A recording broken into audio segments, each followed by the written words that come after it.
हाँ जी प्यारे बच्चों नमस्कार। तो आज की इस वीडियो में हम लोग पेज नंबर 69, 70, 71 और 72 पे दिए गए प्रश्नों को हल करेंगे, ठीक ना। यानी पेज नंबर 69 से लेकर 72 तक पेज पे जितने भी प्रश्न दिए गए हैं ना, उन सभी प्रश्नों को आज की इस वीडियो में हम लोग हल कर लेंगे, ठीक ना। और इस प्रकार से ये अध्याय भी समाप्त हो जाएगा। इसके बाद क्या हो जाएगा, हम लोग का न्यू अध्याय शुरू होगा, यानी चौथा अध्याय शुरू होगा, ठीक ना।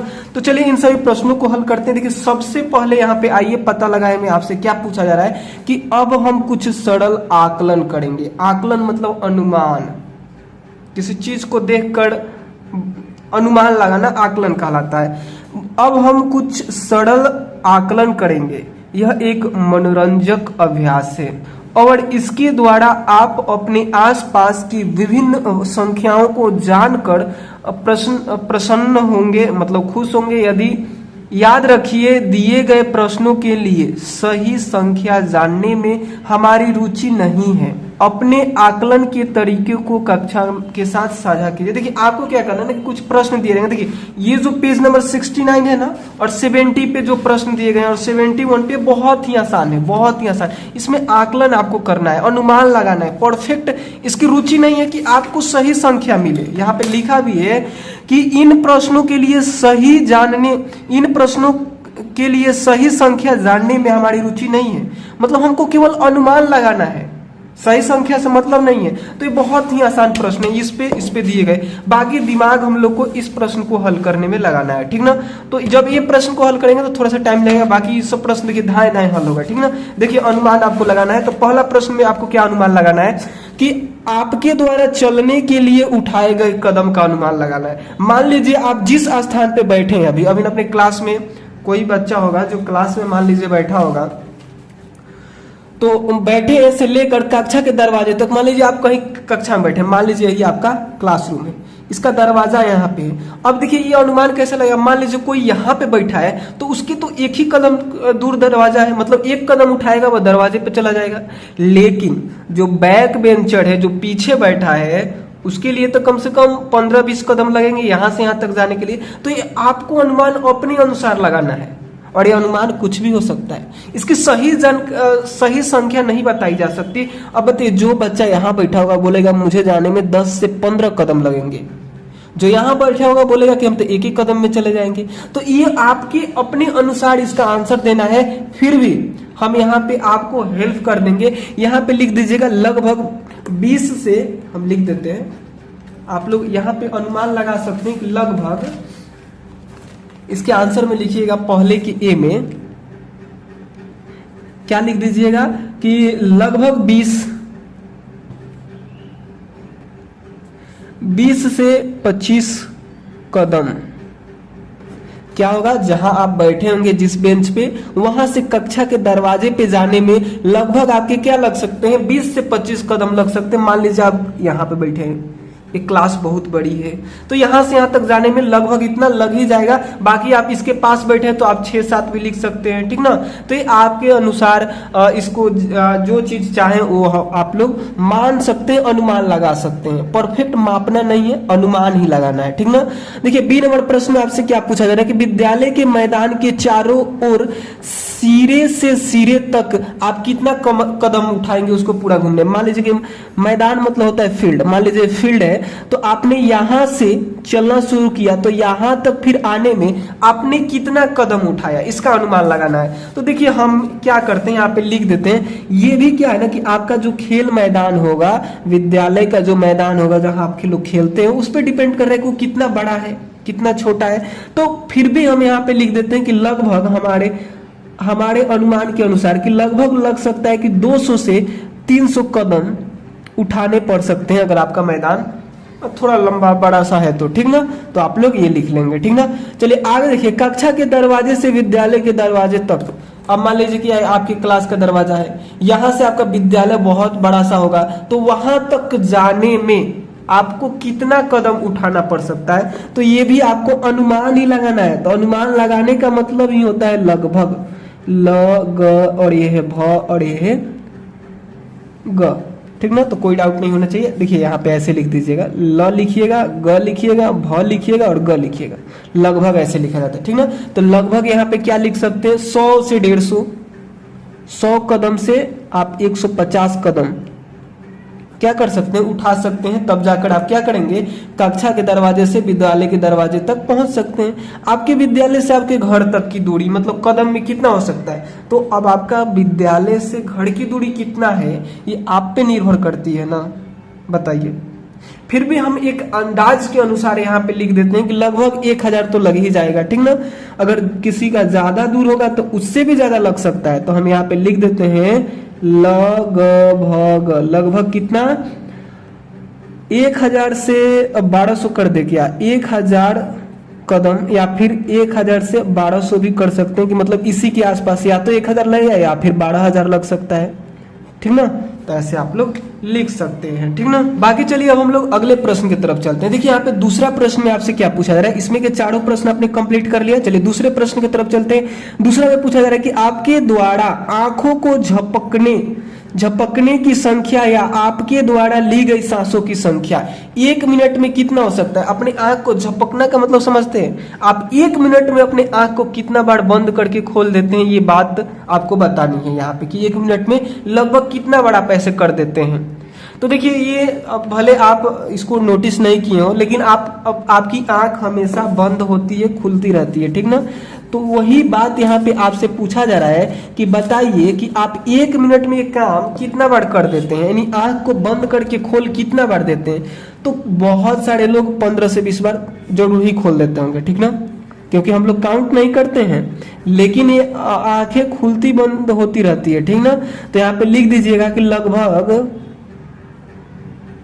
कितना, 20 से 25 या फिर 15 से 20 भी लिख सकते हैं। हम लिख देते हैं 20 से 25 लिख देते हैं लगभग, ठीक ना। और उसी प्रकार से यहाँ पे आपको बताना है कि 1 मिनट में ही अपने सांसों को कितना बार लेते छोड़ते हैं, ठीक ना। तो उसके लिए भी आप लिख सकते हैं 15 से 20 या फिर 20 से 25। जितना बार हम लोग आंख मुलकाते हैं उतना बार ही हम लोग सांसों को लेते और छोड़ते भी होंगे। तो लगभग में यहाँ पे लिख सकते हैं 20 से 25 इसके लिए भी, ठीक ना। इसमें कोई डाउट नहीं होने चाहिए। आगे बढ़ जाए ना, ये था आंखों के लिए और ये था सांसों के लिए लगभग, ठीक ना। यहाँ पे ऐसे लिख लीजिएगा, यहाँ पे लिख लीजिएगा आंख के लिए था ना, तो यहाँ पे लिख लीजिएगा आंखों, यहाँ पे लिख दीजिएगा सांसों, उसके बाद लगभग चाहे तो लिख सकते हैं, ठीक ना। अब देखिए यहाँ पे आप बी में बताइए कि 1 घंटे में कितना कर लेते होंगे। तो देखिए इसका अनुमान आप ऐसे भी लगा सकते हैं कि मान लीजिए कि आप 20 बार आंखें को झपका रहे हैं, 20 बार कितना देर में, 1 मिनट में। तो 1 घंटा में कितना बार, तो 1 घंटा में 60 मिनट होता है, तो गुना कर दीजिए 20 से 6 दूनी 12 यानी लगभग 1200 हो जाएगा, ठीक ना। लगभग 1200 आप मान सकते हैं। उसी प्रकार से सांसों के लिए तो ये भी 1200 हो जाएगा, ठीक ना। तो आप लोग थोड़ा सा डिजाइन करके लिख लीजिएगा।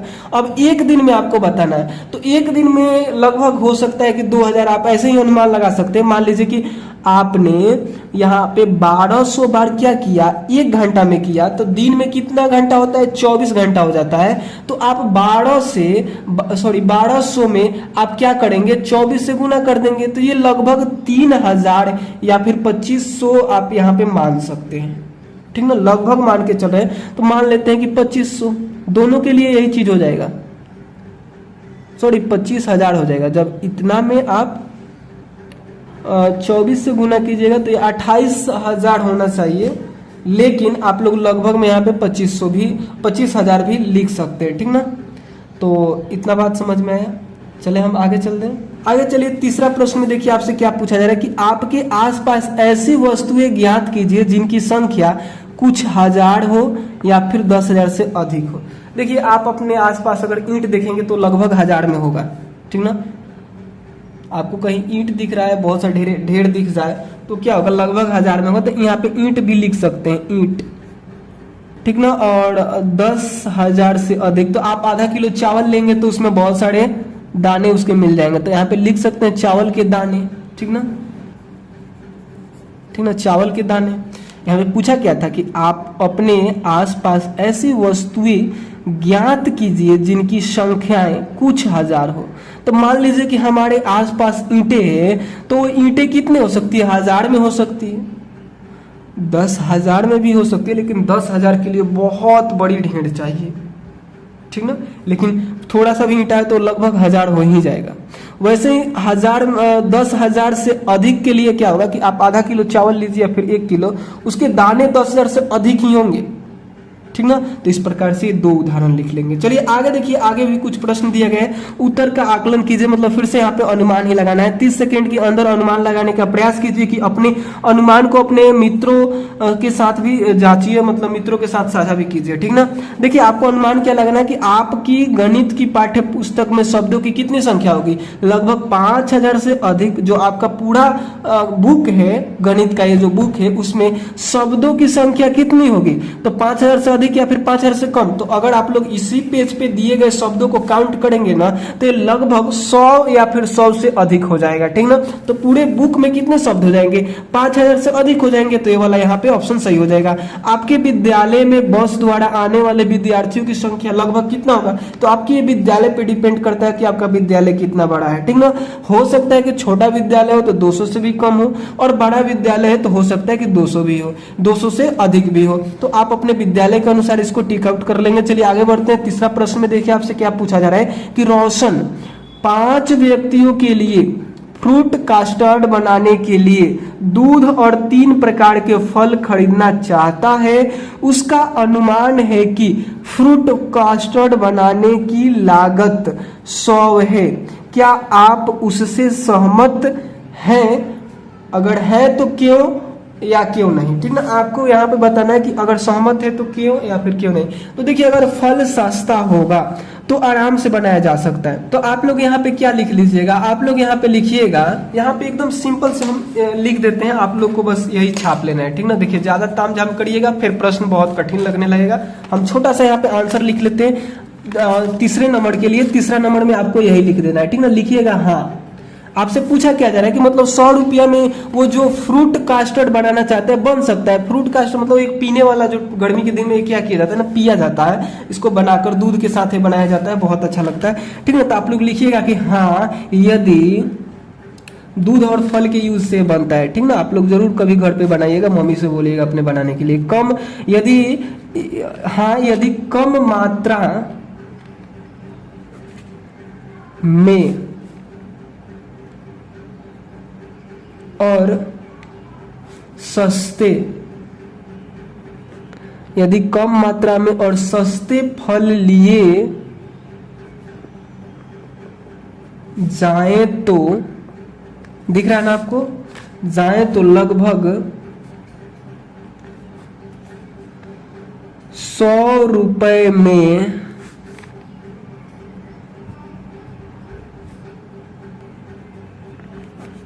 बन सकता है, ठीक ना। तो तीसरे के हल में आपको यही बात लिख लेना है प्यारे बच्चों, यही बात लिख लेना है, ठीक ना। तो इस प्रकार से आपने तीसरे प्रश्न को हल किया। चलिए आगे बढ़ते हैं।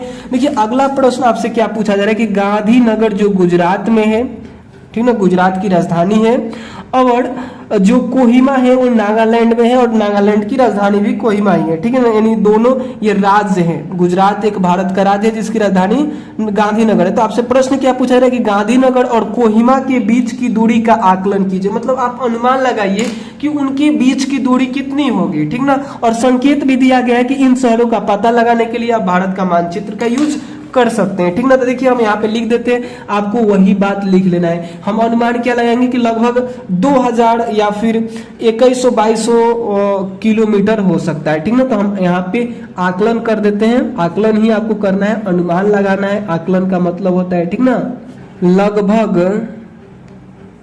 लगभग कितना प्यारे बच्चों, तो 2000 हम लिख देते हैं, ठीक ना। देखिए 2000 से 25,000 किलोमीटर की आसपास है, वो आपके रास्ते पे डिपेंड कर रहा है। हवाई माध्यम से जाएंगे तो 2100 किलोमीटर पड़ जाएगा, ठीक ना। अगर आप सड़क के माध्यम से जाएंगे तो 2500-2600 किलोमीटर भी पड़ सकता है। तो ठीक, तो हम यहाँ पे एक लगभग मान लेते हैं कि 2000 से लेकर 2500, इकाई दहाई सैकड़ा हजार 10,000, 10 मिटाइए 2500 हो गया, ठीक ना। 2500 किमी का मतलब होता है किलोमीटर, ठीक ना। तो 2500 किमी हमने अनुमान लगा लिया, ठीक ना। तो इसके आंसर में यही बात आपको लिख देना है प्यारे बच्चों, यही बात लिख देना है। चलिए पांचवें की तरफ चलते हैं। देखिए पांचवा में कि शीतल एक लड़की है जो कक्षा 6 में है और कहती है कि अब उसने विद्यालय में आज तक लगभग 13 घंटे व्यतीत किए हैं। क्या आप उससे सहमत है, क्यों या क्यों नहीं? तो बिल्कुल हम सहमत है, क्योंकि देखिए वो अभी 6 क्लास में है, तो लगभग वो कितने साल पढ़ी होगी स्कूल में? तो लगभग 6 साल पढ़ी है, ठीक ना। तो देखिए अगर लगभग हम मान के भी चले कि वो एक दिन में कितने घंटा स्कूल में देती है? 6 घंटा। 9 से लेकर 3 जोड़े तो 9, 10, 11, 12, 1, 2, 3, 6 घंटा देती है ना। तो 6 घंटा एक दिन में देती है, तो साल भर में मतलब 6 घंटा एक दिन में देती है, वो स्कूल में 6 घंटा एक दिन में देती है, तो 28 यानी महीना में यानी 30 दिन में कितना घंटा देगी? देखिए हम यहाँ पे कैलकुलेटर का यूज करके बहुत जल्द इसका हम हल करा देते हैं। देखिए 6 घंटा एक दिन में दे रही है, देखिए 6 घंटा एक दिन में दे रही है और आपको कितना निकालना है? 30 का। तो 30 से गुना करेंगे तो मतलब एक महीना में इतना दे देगी, ठीक ना। और एक साल में फिर आपको निकालना होगा ना, तो एक साल में कितना देगी? तो 12 से आप गुना कीजिए, 12 महीना होता है। और ऐसे ही 6 साल में कितना देगी? तो इसमें क्या कीजिए? 6 से गुना कीजिए, तो कितना निकल के आ रहा है? 12,960। और आपसे यहाँ पे क्या है? 13,000 दिया है, तो बिल्कुल ये अनुमान सही है। लगभग तो उतना ही मान जा रहा है, लगभग तो उसी के पास जा रहा है ना। 100 कम पड़ रहा है, ठीक ना, 40 कम पड़ रहा है, ठीक। 40 अगर इसमें रहता, 40 इसमें अगर हम जोड़ दें तो 13,000 हो जाएगा, ठीक ना। यानी 40 ही घंटा कम पड़ रहा है, तो यहाँ पे ये लगभग अनुमान क्या हो जाएगा? सही हो जाएगा। तो आप लोग इसके आंसर में क्या लिखेंगे? अगर आपको नहीं समझ में आ रहा है तो कमेंट करके जरूर पूछ सकते हैं आप, ठीक ना। इसके आंसर में लिख दीजिएगा, पांचवे के हल में आपको लिखना है हाँ। हमने आपको पूरा एक्सप्लेन करके बता दे रहे हैं, ठीक ना। तो हम चाहते तो केवल छपवा के भी छोड़ देते, ठीक ना। तो यहाँ पे लिखिएगा कि हाँ यह अनुमान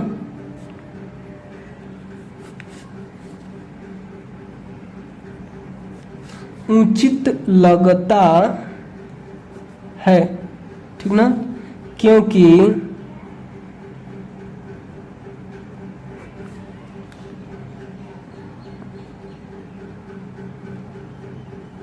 कई वर्षों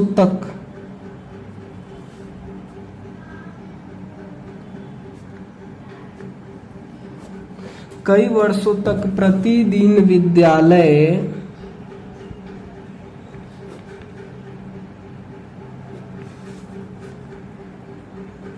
जाने पर कुल समय लगभग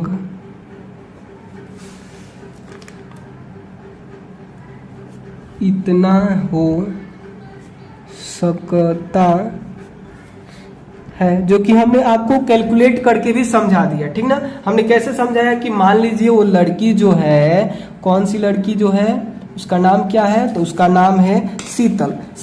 मान लीजिए कि एक दिन में 6 घंटा व्यतीत कर रही है, तो 30 दिन में कितना करेगी? किसी महीने में 31 दिन भी होता है, तो मान लीजिए कि 31 दिन में वो कितना व्यतीत करेगी? इतना करेगी ना, 186, 30 दिन में 186 घंटा करेगी, ठीक ना। और क्या होता है ना कि महीने कितने दिन का होते हैं? पूरे साल में कितने महीने होते हैं? 12। एक महीना में इतना, तो 12 महीने में इतना, यानी एक साल में इतना हो गया। अब 6 साल तक वो पढ़िए, पहला क्लास में 1 साल, 2 साल, 3 साल, ऐसे करते हुए तब ना 6 साल तक। अभी 6 क्लास में है, तो 6 से इसमें गुना करेंगे तो लगभग ये 13 आ रहा है ना। अभी हमने घंटा 31 दिन मान लिए, इसलिए अधिक आ गया। जब यहाँ पे 6 गुने 30 कीजिएगा, ठीक ना, उसके बाद 12 कीजिएगा और उसके बाद यहाँ पे 6 कीजिएगा, तो फिर से ये आ जाएगा, ठीक ना। मतलब ये कितने के आसपास जा रहा है? बिल्कुल ये 13,000 के आसपास जा रहा है, ये राइट आंसर हो जाएगा। मतलब ये सही बात है, आपको ऐसे ही यहाँ पे आंसर लिख लेना है। चलिए आगे बढ़ते हैं। देखिए अगले प्रश्न में आपसे क्या पूछा जा रहा है? पुराने समय में यातायात के साधन उपलब्ध नहीं होने के कारण लोग लंबी दूरी पैदल चलकर तय करते थे। माना आप अपनी सामान्य गति से चलते हैं, आपको निम्न स्थानों से जाने में लगभग कितना समय लगेगा? वर्तमान स्थान से आपके आसपास की एक पसंदीदा स्थान तक। अब देखिए आपका कौन सा पसंदीदा स्थान है ये तो हम जानते नहीं हैं। अगर जानते तो हम इसका आंसर कर सकते थे, ठीक ना। बाकी फिर भी हम आपकी हेल्प के लिए यहाँ पे लिख देते हैं कि किसी का भी पसंदीदा स्थान गांव में नदी का किनारा, बगीचा, यही सब चीज होगा, तो वहां पे जाने में लगभग कितना समय लग सकते हैं? 15 मिनट, 10 मिनट, 20 मिनट। तो यहाँ पे आप लोग यही बात लिख देंगे कि 15 मिनट, 15 से 20 मिनट, ठीक ना, इसका आंसर हो जाएगा। ठीक, उसके आगे देखिए, आपके वर्तमान स्थान से किसी पड़ोसी राज्य की राजधानी तक, मान लीजिए अभी आप बिहार में है, तो बिहार के पड़ोसी राज्य उत्तर प्रदेश या फिर पश्चिम बंगाल हो सकता है, फिर झारखंड हो सकता है।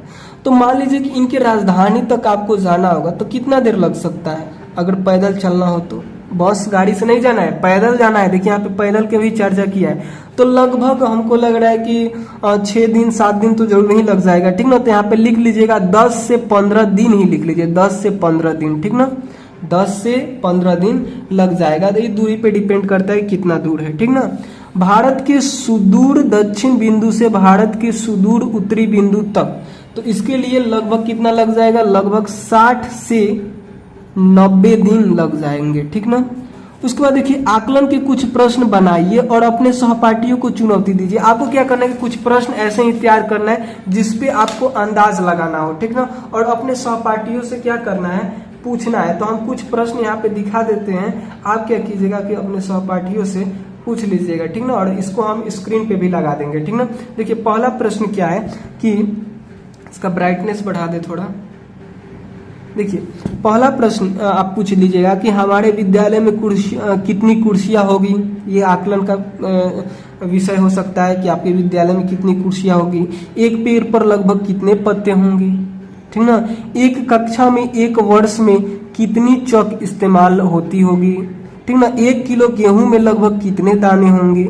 विद्यालय की पुस्तकालय में लगभग कितने पुस्तकें होंगी। अपने सहपाठियों से जरूर चर्चा कीजिएगा, उनसे पूछिएगा। उन्हें चुनौती देने का मतलब यही हो कि उनसे पूछना, ठीक ना। तो इस प्रकार से आपने इन प्रश्नों को हल किया। चलिए अब हम लोग क्या करते हैं, दूसरा जो आइए पता लगाए, पेज नंबर 72 पे दिया गया है, 72 पे, उसको हल करते हैं, ठीक ना। देखिए इस प्रश्न में आपसे क्या पूछा जा रहा है, प्रश्न को पढ़िए एक बार, ठीक ना।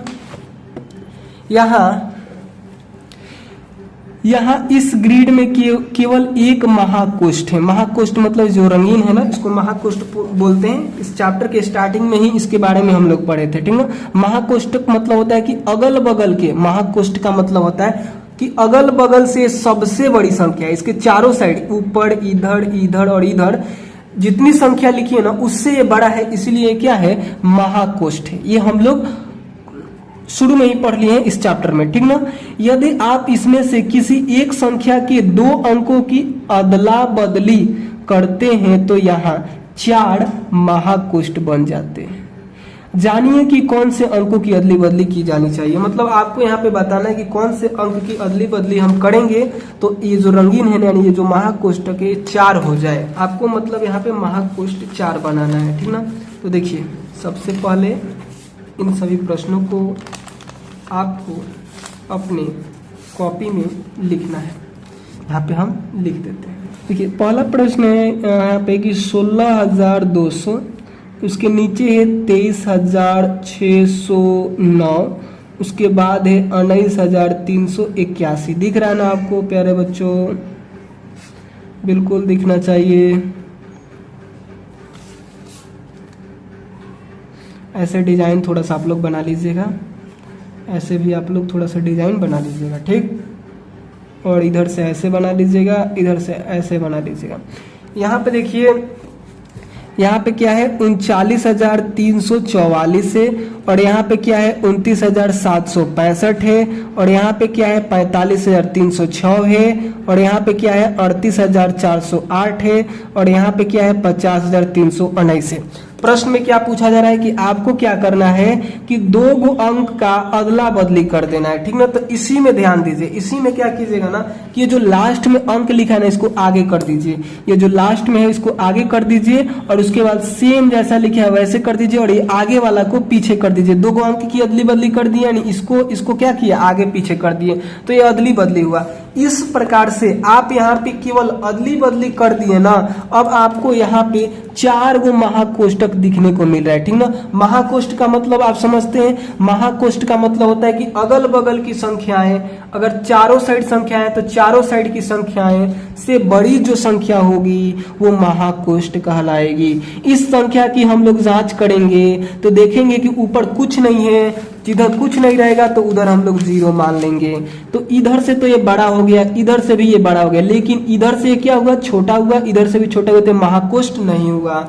इस पे ध्यान दीजिए, इधर से संख्या ये बड़ा है, ऊपर से भी बड़ा है, नीचे से भी बड़ा है, और इस साइड कुछ नहीं तो 0 है, तो ये क्या हो गया, महाकोष्ठ हो गया। क्यों महाकोष्ठ हुआ कि अपने चारों साइड की संख्याओं से ये बड़ी है। इसी प्रकार से इसको देखेंगे तो ये क्या है, अपनी चारों साइड की संख्याओं से बड़ी है। इधर 19,000 है, इधर 50 है, इधर 38 है, इन दोनों से बड़ा है, इधर 12,000 है और इधर 0, इन दोनों से भी बड़ा है, तो क्या हो गया, महाकोष्ठ हो गया। ठीक उसी प्रकार से ये भी बड़ा है, ठीक उसी प्रकार से ये भी बड़ा है। इस प्रकार से केवल आपने 2 अंकों को चेंज किया तो 4 महाकोष्ठ मिल गए, और यही बात तो प्रश्न में भी पूछा था कि 4 महाकोष्ठ बन जाते हैं। तो आप क्या कीजिएगा, इन्हीं दोनों को लिख दीजिएगा। तो आप लिखिएगा क्या, केवल इतना करके नहीं छोड़ना है, आपको थोड़ा सा यहाँ पे लिखना भी है, ठीक ना। क्या लिखना है हम आपको यहाँ पे बता देते हैं, लिखिएगा। इतना करने के बाद या फिर पहले ही लिख सकते हैं, आप लिख दीजिएगा। हम यहाँ पे लिख देते हैं कि यदि हम, दिख रहा है ना प्यारे बच्चों, लिखिएगा, यदि हम मध्य संख्या 62,871 की पहली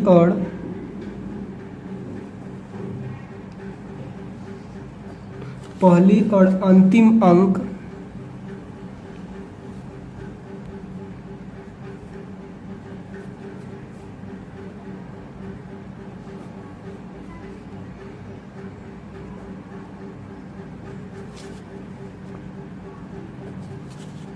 अदल बदल करे तो हमें वांछित का मतलब जो हमें चाहिए था वो परिणाम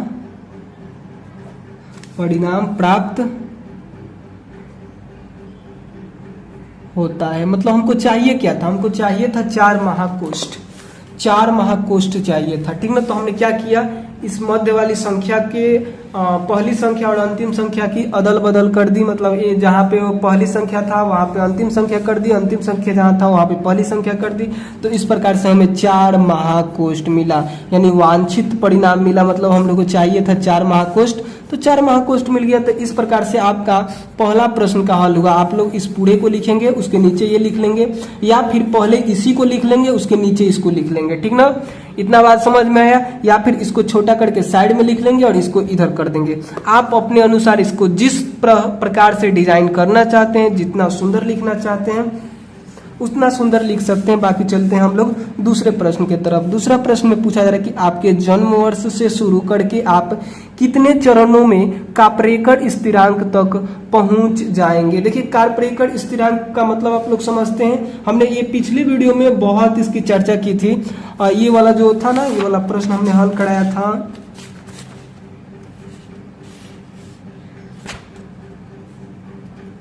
ये वाला जो प्रश्न हमने हल कराया था ना, चौथा नंबर दिख रहा है ना आपको, इसमें बहुत चर्चा की थी। तो अगर आप लोग वीडियो देखे होंगे तो आपको जरूर पता होगा। ये कापरेकड़ स्थिरांक क्या होता है, तो ये होता है, एक संख्या होती है 71, 74, यहाँ तक आपको पहुंचना है, ठीक ना। तो ये भी प्रोसेस हम कर देते हैं, बस आप वीडियो में बने रहिएगा, वीडियो छोड़ के जाना नहीं है। आपको इसका आंसर कैसे करना है, देखिए। अब मान लीजिए कि किसी का जन्म 2015 में हुआ है, हम 2015 ही मानकर क्या करेंगे, प्रश्नों को हल करेंगे, ठीक ना।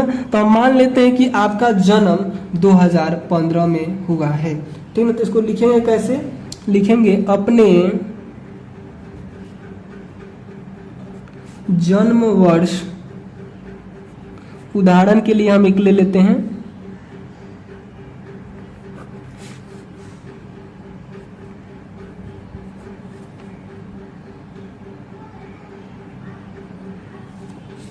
उदाहरण के लिए हम 2015 लिए। अब किसी का 2014 में हुआ है, फिर 16 में हुआ है, तो वो यहाँ पे 16 या 14 कर सकता है, ठीक ना। उदाहरण के लिए 2015 से शुरू करके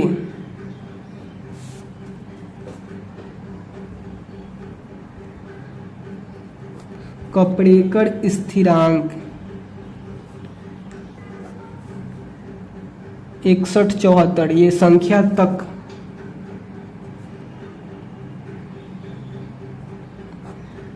पहुंचने के लिए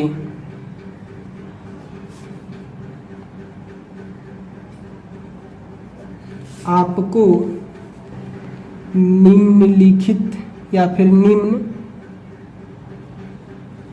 निम्नलिखित लिखिए या फिर केवल लिख दीजिए कि निम्न चरणों का पालन करना होगा। निम्न ये हटा दीजिए, लिखिएगा निम्न नी आधा म न निम्न चरणों का पालन करना होगा। और वो कौन से चरण है तो यहाँ पे लिखेंगे। देखिए आपको हम फिर से एक बार बताते हैं, अगर 2015 में आपका जन्म हुआ है तो ये ले सकते हैं, या फिर यहाँ पे 14 हुआ है तो 14 लिखकर जो प्रोसेस कर रहे हैं वो कर लीजिएगा, या फिर स्कूल में बोल दीजिएगा सर मेरा 2015 में ही जन्म हुआ है, ठीक ना, और 15 से ही आप इसको सॉल्व कर सकते हैं। देखिए ये क्या होता है, कैसे किया जाता है, तो आपका जन्म मान लीजिए 2015 में हुआ है ना, तो अब इस संख्या से आपको सबसे बड़ी संख्या बनानी है। तो सबसे बड़ी बनाने के लिए सबसे बड़ा को पहले, उससे छोटा बाद में, उससे छोटा बाद में, सबसे छोटा बाद में, तो इसको घटाएंगे। अब इसी को उल्टा कर देंगे, यानी छोटा बनाएंगे इसी अंकों को छोटा संख्या बनाएंगे। तो पहले 0 फिर 1 फिर 2 फिर 5। उस वाले वीडियो को देखेंगे तो आपको समझ में आएगा, उसमें हम बहुत डिटेल से चर्चा किए हैं इसके बारे में, ठीक ना। अब क्या करेंगे कि इसमें से इसको घटाएंगे, तो जब इन दोनों को घटाइएगा ना तो आपको मिलेगा 5085, ठीक। अब इसी से बड़ा संख्या बनाना है, तो 8 को पहले, 5 को फिर बाद में और फिर 0। अब छोटा बनाइए, तो छोटा बनाने के लिए पहले 0 फिर 5 फिर 8, इसमें से इसको घटाइए। तो जब इसको घटाइएगा ना तो आपको 8900 यानी 79 और उसके बाद 92 मिल जाएगा, ठीक ना। अब इसी से बड़ा वाला बनाइए आप, तो पहले 9 फिर 972, छोटा बनाइए तो 2799, घटाइए। तो जब इन दोनों को इसमें से इसको घटाइएगा तो आपको कितना मिलेगा, 7173 मिलेगा। अब इससे सबसे बड़ा बनाइए, तो सबसे बड़ा बनाने के लिए 77311377, समझ में आ रहा है ना आपको। एक की बार क्या करना है कि इन अंकों के सहायता से सबसे बड़ा, फिर इन अंकों के सहायता से सबसे छोटा, और इन दोनों को घटा लेना है, इसमें से इसको घटा लेना। तो फिर जब घटाइएगा ना तो देखिए यहाँ पे क्या आएगा, जब इसको घटाइएगा तो 6354 आएगा, ठीक ना। इसको आप खुद से करेंगे, अभी हम करने लग जाए तो वीडियो लॉन्ग होगा, आप समझ रहे हैं, ठीक ना। लॉन्ग होगा तो फिर क्या हो जाएगा, आप लोग देखेंगे नहीं पूरा वीडियो, हमको पता है, तो फिर दिक्कत हो जाएगा, ठीक। तो इसीलिए हम जल्दीबाजी में कर रहे हैं। देखिए अब इसको क्या करना है, तो यहाँ पे लिखेंगे 6543 फिर 3456, घटाइए। तो जब आप यहाँ पे घटाइएगा तो लगभग ये कितना आएगा, 3087 आएगा, ठीक ना। अब देखिए इससे सबसे बड़ा संख्या बनाइए, तो सबसे बड़ा बनाने के लिए सबसे पहले 8 फिर 7 फिर 3 0, छोटा बनाइए तो 0 3 7 8, ठीक ना। अब इसमें से इसको घटाइए, ठीक ना, इतना तो कर लीजिएगा ना।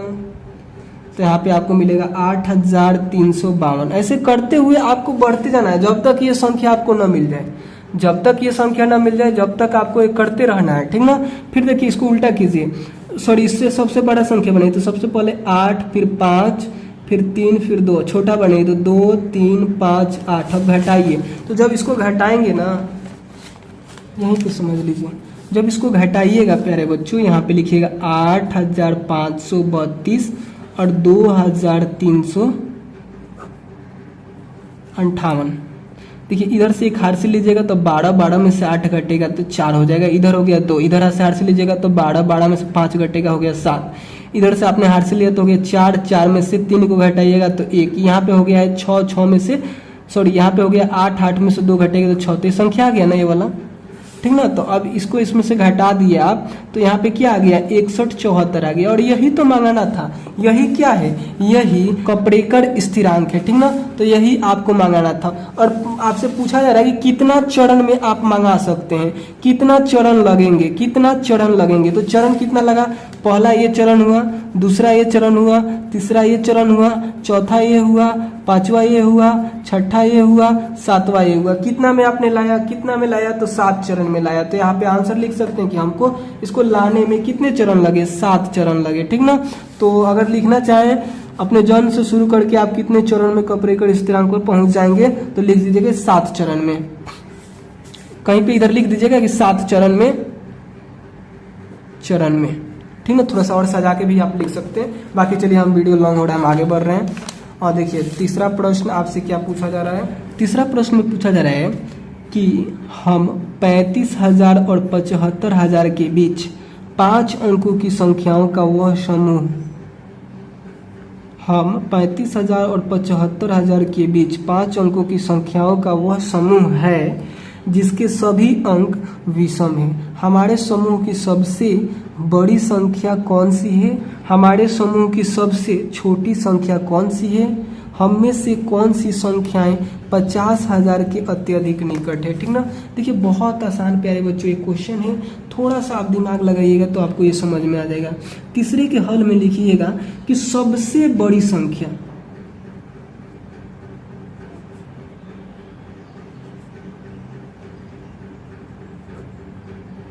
ठीक ना। देखिए आपको क्या करना है ना कि इन्हीं दोनों के बीच में निकालना है, इसके और इसके, इसके और इसके बीच में निकालना है, जिसकी अंक क्या हो, अंक जो हो ना वो विषम हो। विषम हो मतलब उसमें 2 से भाग ना लगे, ठीक ना। तो यहाँ पे लिखिएगा 75 और उसके बाद 3 ठो 9 दे दीजिएगा, ठीक ना। नहीं, ये इससे अधिक हो जाएगा। अगर ऐसे आप लिखते हैं ना तो इससे अधिक हो जाएगा। अगर यहाँ पे आप 4 करते हैं तो 4 कीजिएगा तो ये सम हो जाएगा, ये सम हो जाएगा। तो यहाँ पे आप लिखेंगे 3, ठीक ना, यानी 73,999 इसका राइट आंसर होगा, ठीक ना। इससे अधिक अगर आप बनाएंगे ना वो संख्या इससे बाहर चल जाएगा। आपसे प्रश्न क्या पूछा है कि इसके और इसके अंदर ही रहना चाहिए। तो हमने जो यहाँ पे अभी लिखा था ना 75,999, ये एक विषम संख्या है, इसके सारे अंक विषम है, बट ये 75,000 से अधिक है। 75 के और 35 के बीच में होने चाहिए। तो आप यहाँ पे लिखेंगे 73,999 जो कि इसकी राइट आंसर होगा। उसी प्रकार से इसके लिए लिखेंगे, सबसे छोटी के लिए लिखेंगे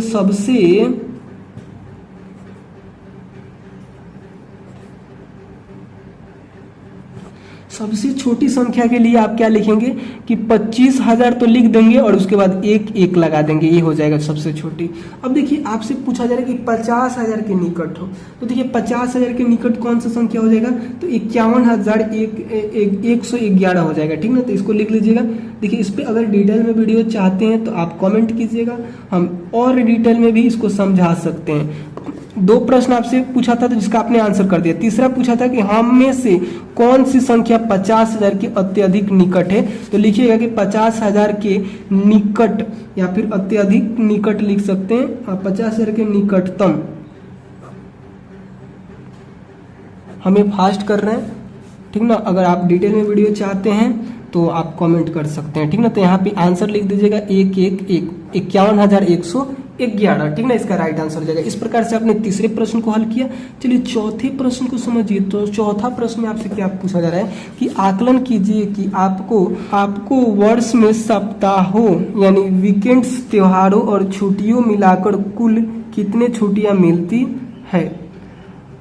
अब अपनी छुट्टियों की सही संख्या का पता लगाइए और देखिए कि सही संख्या आपको आकलन के कितने समीप है, ठीक ना। आपको यहाँ पे क्या करना है प्यारे बच्चों कि आपकी जो साप्ताहिक छुट्टी मिलती है ना, हर संडे को छुट्टी मिलती है, उसके बाद त्योहारों को छुट्टी मिलती है, ठीक ना।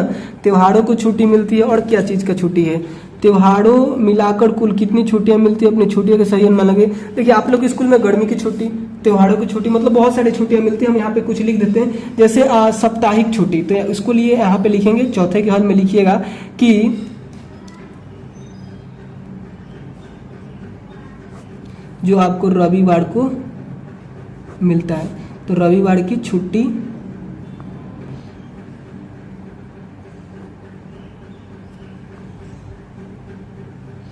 पूरे 1 साल में रविवार की छुट्टी कितनी हो जाएगी, 52 सप्ताह होता है तो 52 को रविवार होगा ना, तो पूरा यहाँ पे 52 हो जाएगा। अब त्योहारों की छुट्टी लिख लीजिएगा,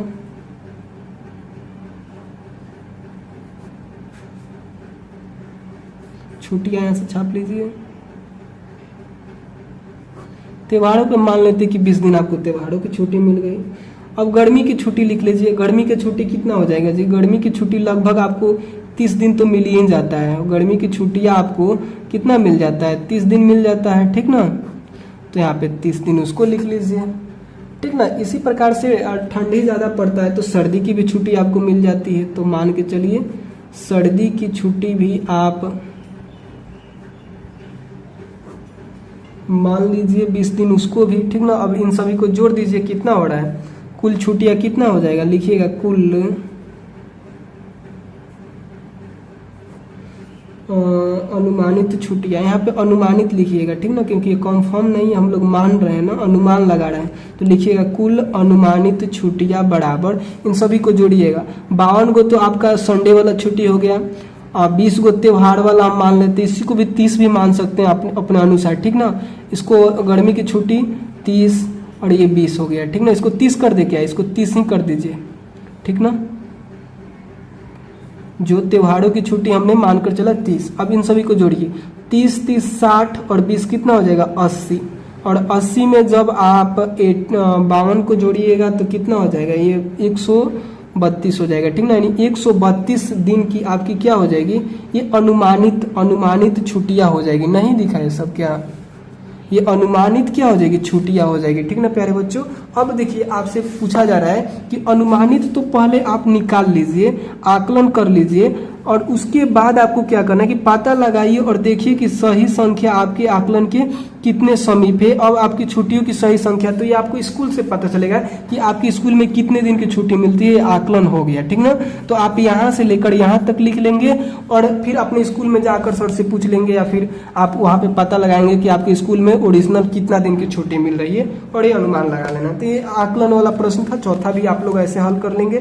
चलिए 5वें प्रश्न को समझते हैं। 5वें प्रश्न में क्या पूछा जा रहा है, देखिए एक जग, एक बाल्टी और एक छत पर रखी टंकी की क्षमता का लीटर में आकलन कीजिए कि एक जग में हम कितना पानी भर सकते हैं, ठीक ना। और एक छत पे रखा टंकी में हम कितना पानी भर सकते हैं, एक बाल्टी में हम कितना पानी भर सकते हैं। तो आपको क्या करना है कि अनुमान लगाना है, ठीक ना। तो हम यहाँ पे अनुमान लगा देते हैं। देखिए पेज नहीं, हम इधर समझा देते हैं, ठीक ना, थोड़ा सा पेज की कमी है। तो आप लोग लिखिएगा कि एक जग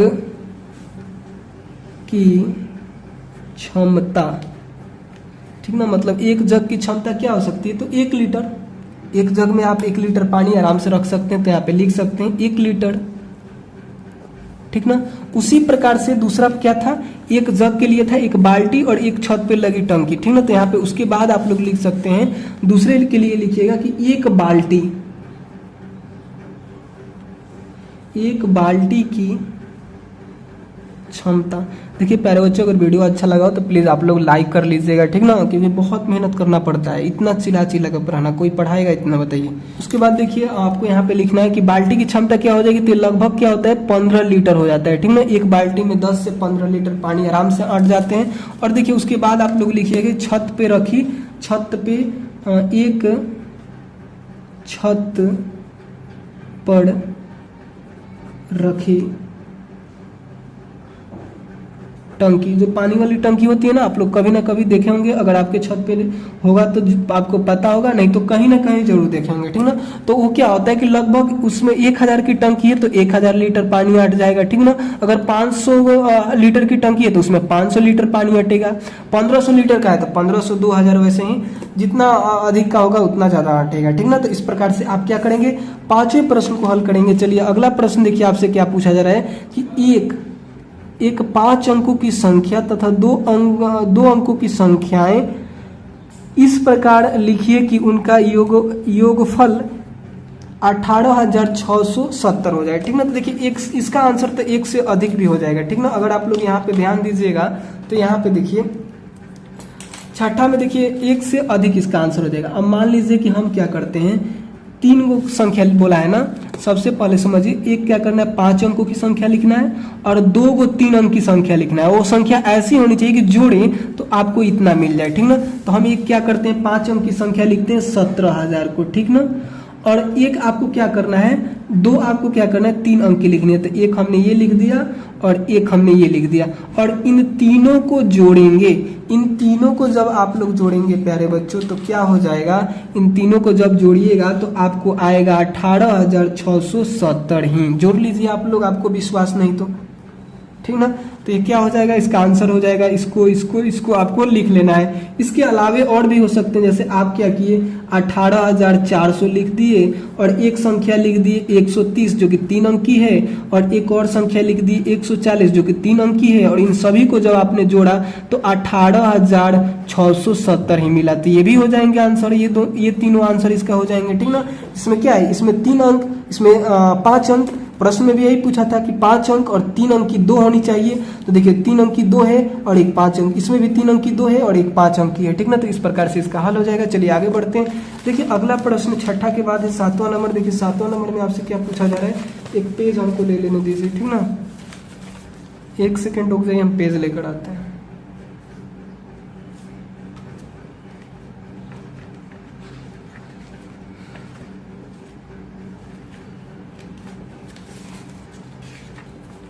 चलिए आगे बढ़ते हैं। आगे देखिए आपसे 7वें नंबर प्रश्न में क्या पूछा जा रहा है। 7वें नंबर प्रश्न को ध्यान से समझिए। कहा जा रहा है कि 210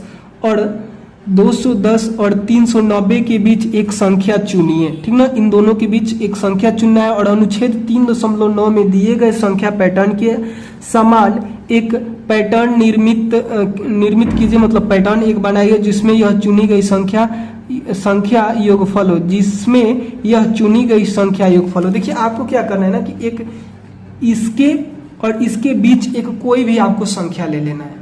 तो मान लीजिए कि हम क्या करते हैं 276 ले लेते हैं एक संख्या, ठीक ना। अब इस 276 को आपको क्या करना है, अनुच्छेद 3.9 में, अनुच्छेद 3.9 में जैसे पैटर्न बनाए गए हैं ना, ठीक वैसे ही बनाना है, ठीक ना। तो देखिए प्यारे बच्चों, इसको हम बना कर लाए हैं, इसको हम दिखा देते हैं आपको, स्क्रीन पे भी हम लगा देंगे, वहां से आप क्या करेंगे, इसको कॉपी कर लेंगे, ठीक ना। देखिए आपको क्या करना है, एक संख्या चुनना था ना, तो आप लोग चुनी गई संख्या आप लोग ऊपर लिखेंगे, यहाँ पे क्या लिखेंगे 276 जो कि हमने चुन लिया था। ये क्या है, इसके और इसके बीच में है, इसके दोनों के बीच में आप कोई भी संख्या ले सकते हैं। हमको 276 अच्छा लगा, हमने 276 लिया। अब आपको क्या करना है कि एक ऐसा पैटर्न बना देना है जो कि हमने यहाँ पे बनाया है। देखिए 23 23 23 23 23, फिर 18 18 18 18, 23 23 23 23 23। अब फिर इन सभी को जोड़ेंगे, यहाँ पे लिखा भी है ना कि जिसमें यह चुनी गई संख्या योगफल हो, मतलब इन सभी के जोड़े ना हम, तो जो आप चुने हैं ना 276 वही आनी चाहिए। तो देखिए हमने योगफल किया और 23 कितना बार है, 10 बार है, 1 2 3 4 5 6 7 8 9 10, तो 10 से हमने गुना किया। फिर आप इनको जोड़ भी सकते हैं, तो कितना आएगा 230 आएगा। टोटल 23 को जोड़िएगा तो 230, और 18 वाला को जोड़िएगा तो कितना आएगा 72 आएगा, और सबको जोड़ दीजिएगा तो 276 आएगा, ठीक ना। बाकी आप इतना नहीं समझ रहे हैं तो 23 में 23 जोड़िए, फिर 23 जोड़िए, फिर 23 फिर 23 फिर 18 18 18 18 फिर 23 23 23 23 23 सब जोड़ दीजिएगा ना तो 276 मिलेगा, ठीक ना। तो आपने यहाँ पे क्या किया, योगफल 276 है, जो क्या है 210 और 390 के बीच में है, और यही प्रश्न में आपसे पूछा था।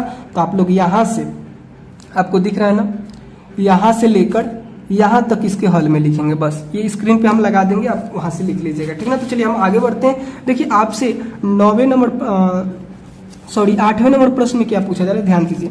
अध्याय 1 सारणी 1 से 2 की घात का अनुक्रम याद कीजिए। आपको क्या करना है, अध्याय 1 में सारणी 1 के जो 2 की घात वाला अनुक्रम है ना उसको याद करना है। चलिए हम दिखा भी देते हैं। अध्याय 1 को ओपन करेंगे, आपको दिख रहा है ना, ये अध्याय 1 दिख रहा है। इसके सारणी 1 में देखेंगे 2 की घात वाला अनुक्रम, 2 की घात वाला अनुक्रम आपको यहाँ पे दिख रहा है ना, इसी को बोल रहा था कि इसका क्या कीजिए, इसको एक बार देखिए या फिर अनुक्रम को याद कीजिए या फिर देखिए, ठीक ना। इस अनुक्रम में शुरू की सभी संख्याओं के लिए कोलार्ज अनुमान सही क्यों है। देखिए सबसे पहले आप समझिए कोलार्ज अनुमान क्या होता है। ये क्या होता है ना कि किसी भी संख्या को पकड़िए और उसका आधा करते जाइए, आधा करते जाइए, आधा करते जाइए, और लास्ट में क्या होगा, एक ही आपको मिलता है। इसे हम लोग कोलार्ज का क्या अनुमान बोलते हैं, ठीक ना। जैसे आपको हम एक उदाहरण पे समझाएं, जैसे हमने क्या किया, यहाँ पे 20 को ले लिया। अब 20 का क्या करेंगे, इसके आगे लिखने के लिए 20 का हम लोग आधा कर देंगे, ठीक है। तो 20 का आधा करेंगे तो यहाँ पे कितना हो जाएगा, 10 हो जाएगा। फिर आ गया 10 के बाद इसको 10 का आधा करेंगे तो 5 हो जाएगा। अब देखिए 5 का आधा नहीं हो पा रहा है, 5 का आधा होता है दशमलव में आएगा, तो हम लोग 5 में क्या करेंगे ना, 3 से गुना करके एक जोड़ देंगे, ठीक ना। इसको समझने के लिए, कोलार्ज का नियम समझने के लिए आप लोग क्या करेंगे ना, यहाँ पे दिया गया है, इसको आप एक बार पढ़ लेंगे। बाकी जो हम बता रहे हैं ना वही बात यहाँ पे भी लिखा है, ठीक ना। हम आपको फिर भी बता देते हैं, ठीक ना। आप लोग क्या करेंगे, यहाँ से लेकर आप लोग ये पूरा पढ़ लीजिएगा, यहाँ तक पढ़ लीजिएगा ना तो आपको समझ में आ जाएगा। आपको यहाँ पे लिखा क्या गया है कि आप किसी भी संख्या को पकड़िए, उसका आधा कर दीजिए, ठीक ना। आधा कर दिए। अब देखिए आधा करने के बाद फिर इसका आधा करिए, ये 1 पे जाएगा। अब देखिए इसका आधा नहीं हो रहा है तो इसमें हम लोग क्या करेंगे कि 3 से गुना करके एक जोड़ देंगे, यानी 5 3 15 और एक कितना हो जाएगा, 16 हो जाएगा। फिर इसका आधा कीजिए, जब 16 का आधा कीजिएगा तो 8, फिर 8 का आधा कीजिए तो 8 का आधा कीजिएगा तो 4, फिर 4 का आधा कीजिए तो यहाँ पे कितना हो जाएगा, 4 का आधा कीजिएगा 2, 2 का आधा कीजिए 1, ये लास्ट में 1 पे ही जाएगा। कुछ उदाहरण भी यहाँ पे दिए गए हैं, देखिए यहाँ पे जैसे 12 के लिए लिखा गया तो 12 का आधा 6, 6 का आधा 3। अब देखिए 3 का आधा नहीं हो रहा है तो 3 में 3 से गुना करके एक जोड़ दीजिए, 3 के 9 और 1 10, 10 यहाँ पे लिखा है ना। अब देखिए 10 का आधा कीजिए तो 10 का आधा 5 हो गया, 5 का आधा नहीं हो रहा है तो 5 में 3 से गुना करके एक जोड़ दिए तो 5 3 15 1 16 हो गया। अब 16 का आधा तो 8 हो गया। अब 8 का आधा 4 हो गया, 4 का आधा 2 हो गया और इस प्रकार से 1 हो गया। उसी प्रकार से 17 के लिए तो 17 का आधा नहीं हो रहा तो 3 से गुना करके एक जोड़िए तो 52 हो गया, 52 का आधा 26 हो गया। 26 का आधा कितना हो जाएगा, 13 दूनी 26 होता है 13 हो गया। 13 का आधा नहीं हो रहा तो 3 से गुना करके एक जोड़िए तो 33 40 1 40 हो जाएगा। फिर वैसे ही करके इसको आगे बढ़ाया गया है, ठीक ना। तो शायद आप लोग इस पैटर्न को समझ रहे हैं। तो उसी प्रकार से यहाँ पे पूछा गया है कि अध्याय 1 के सारणी 1 से 2 की घात का अनुक्रम याद कीजिए। इस अनुक्रम में शुरू की सभी संख्याओं के लिए कोलार्ज अनुमान सही क्यों, क्योंकि उसका घात जो होता है ना, ऐसे आप लोग लिखिएगा कि अध्याय 1 की सारणी 1 में 2 की घातों का अनुक्रम है, 1 2 4 8 16 32 64 128 256 512, जो कि वहाँ पे 64 तक ही शायद दिया था। तो आप आगे भी बढ़ सकते हैं। इन सभी संख्याओं के लिए कोलार्ज अनुमान सही है क्योंकि 2 की घातें हैं, ये सभी संख्याएं सम होती है, अतः कोलार्ज नियम के अनुसार इन्हें बार बार 2 से भाग देने पर अंततः 1 प्राप्त होता है। उदाहरण के लिए देखिए, अगर हम 32 से शुरू करते हैं, यहाँ पे 32 ले लिए और 32 में हम 2 से भाग दिए, मतलब आधा किए तो 16, फिर इसका आधा किए तो 8, फिर इसका आधा किए तो 4, फिर इसका आधा किए तो 2 और फिर इसका आधा किए तो 1 हुआ। तो इस प्रकार से आप यहाँ से लेकर यहाँ तक इस 8वें के हल में लिख लेंगे, ठीक ना। शायद आपको बात समझ में आ गया होगा कि हमने क्या कहना चाह रहे थे, ठीक ना। चलिए अगला प्रश्न पूछा है कि यदि कोई व्यक्ति संख्या 100 से शुरू करता है तो क्या कोलार्ज अनुमान लागू होगा। इस विषय की जांच कीजिए। आपको क्या करना है, 100 से शुरू करते हुए कोलार्ज नियम लगा देना है, ठीक ना। तो आप लोग ऐसे लिखिएगा, यदि कोई व्यक्ति संख्या 100 से शुरू करता है तो कोलार्ज नियम लगने पर 100 का आधा कर दीजिए, मतलब 100 में 2 से भाग दीजिए 50, 50 में अब क्या कीजिए 2 से भाग दीजिए 25। अब देखिए 25 का आधा तो होता नहीं, मतलब इसमें 2 से भाग नहीं जाता है। तो हमने आपको बताया था ना कि जब भाग न जाए तो इसमें 3 से गुना कीजिए और 1 जोड़ दीजिए, तो 25 3 75 और 1 76 हो गया। अब 76 का आधा कीजिए 38, 38 का आधा 19। अब 19 में 2 से भाग नहीं जा रहा है तो 19 में 3 से गुना करके 1 जोड़िए, जब नहीं जाएगा ना तो यही काम करना है, तो इतना आपको मिलेगा। अब इसका आधा 29, इसका अब इसमें क्या हो रहा है कि नहीं जा रहा है 2 से भाग, तो फिर 3 से गुना करके 1 जोड़िए तो ये मिल जाएगा। इसका आधा 44, 44 का आधा 42, 44 का आधा 22 और 22 का आधा 11, 11 में भी क्या हो रहा है 2 से भाग नहीं जा रहा है, तो हम लोग क्या करेंगे 3 से गुना करके 1 जोड़ेंगे तो 34 मिलेगा। 11 3 33 और 1 34 हो जाएगा। अब इसका आधा कीजिए 17, फिर इसमें भी नहीं जा रहा है भाग, तो आप क्या करेंगे 3 से गुना करके 1 जोड़ेंगे तो 52, ठीक ना, 52 हो जाएगा। और 52 में 52 का आधा कीजिए 26, 26 का आधा होगा 13, हो गया ना।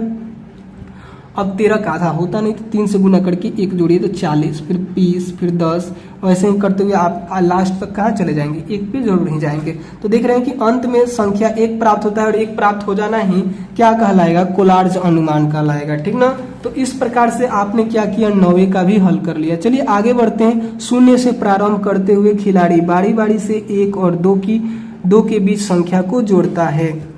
जो व्यक्ति 22 पर पहले पहुंचेगा वह विजयी होगा। अब जीतने की युक्ति क्या होगी, तो ना आपको ये बताना है, मतलब कैसे जीता जा सकता है। देखिए इस प्रश्न को ध्यान से समझिएगा। ये प्रश्न बहुत ही कठिन है, कठिन तो नहीं है लेकिन समझने में बहुत दिक्कत होता है, ठीक ना। एक बार समझ जाइएगा तो बहुत मजा आएगा। इसमें क्या है ना कि आपको 22 तक जाना है और 2 गो खिलाड़ी है, दोनों खिलाड़ी को 1 से लेकर मतलब 1 या 2 या फिर 3 संख्या को चूज करना है, ठीक ना। तो मान लीजिए कोई खिलाड़ी है वो क्या किया, 2 संख्या चूज कर लिया, ठीक ना। तो 2 संख्या यहाँ पे लिख दिया जाएगा। फिर दूसरा खिलाड़ी से बोला जाएगा कि अब आप कौन संख्या चूज कीजिए, तो क्या करेगा, मान लीजिए 3 या फिर 1 चूज करेगा, तो इसके 2 में जोड़ दिया जाएगा, ठीक ना। तो 2 में जब इतना जोड़ेगा टोटल 3 हुआ।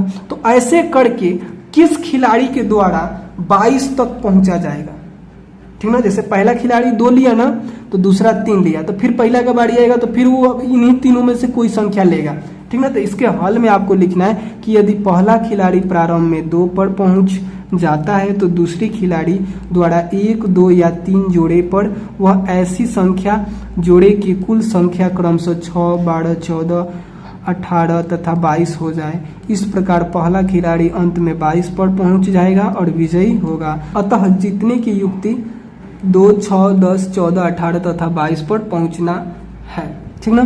तो देखिए अगर आपको ये प्रश्न नहीं समझ में आया है तो आप कमेंट करेंगे तो इस पर हम स्पेशल वीडियो बना सकते हैं। बाकी देखिए बहुत सारे बच्चे क्या आते हैं केवल छापने आते हैं कि कहीं से क्वेश्चन हम आंसर मिल जाए हम छाप के स्कूल में दिखा दें, तो उन लोग के लिए यहाँ पे है कि यहाँ से लेकर आप यहाँ तक छाप सकते हैं। बाकी अगर आप समझना चाहते हैं तो आपको क्या करना है, इस वीडियो को नीचे कमेंट करना है, फिर हम एक वीडियो बना देंगे जिसमें एकदम डिटेल से इन प्रश्नों को समझा देंगे। और जिस भी प्रश्न में डाउट है उस प्रश्न के नंबर को लिखना है। जैसे मान लीजिए आपको 10 में डाउट है तो बोल दीजिएगा 10 में कॉमेंट में लिख दीजिएगा सर इसका फिर से समझा दीजिए, तो हम फिर से आपको समझा देंगे, ठीक ना। बाकी ये वीडियो अच्छा लगा हो तो प्लीज़ लाइक कीजिएगा, चैनल पे नए हो तो प्लीज़ सब्सक्राइब भी कर लीजिएगा। एक वीडियो को बनाने में बहुत मेहनत होता है। तो चलिए मिलते हैं अगले वीडियो में, तब तक के लिए बाय।